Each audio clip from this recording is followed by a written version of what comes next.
মাহে রমজানের কিছু চ্যালেঞ্জ। এবার রমজান মাসে নামাজ পড়া, রোজা রাখা, তারাবি পড়ার সাথে সাথে বিশেষ কিছু করুন যা আপনি আজ পর্যন্ত কোনো রমজানে করেননি। এর জন্য আমি আপনাকে এমন কিছু নেক কাজের কথা বলবো যা আপনার জীবনকে আরো বেশি প্রশান্তিময় করে তুলবে আর রমজানের খুশিও দ্বিগুণ হয়ে যাবে।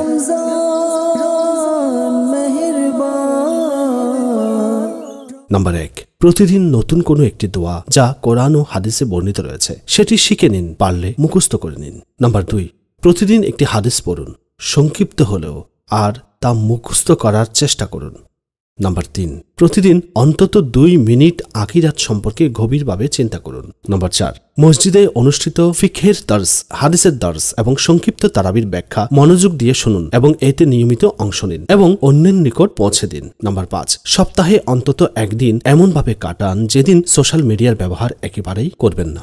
নাম্বার 6, নবী করিম সাল্লাল্লাহু আলাইহি ওয়াসাল্লামের সেই সব সুন্নাত যেগুলো মানুষ ভুলে গেছে সেগুলো সম্পর্কে আলোচনা করুন এবং সেগুলোর উপর আমল করার চেষ্টা করুন এবং অপরকেও উৎসাহিত করুন। নাম্বার 7, প্রত্যেক নামাজের পর 100 বার ইস্তিগফার পাঠ করুন। নাম্বার 8, শেষ দশকের সুন্নত ইতিকাফ করুন। যদি তা সম্ভব না হয় তবে অন্তত শেষ 3 দিনের নফল ইতিকাফ করুন। নাম্বার 9, প্রতিদিন অন্তত একজন মুসলমানকে সেহরি ও ইফতার করান।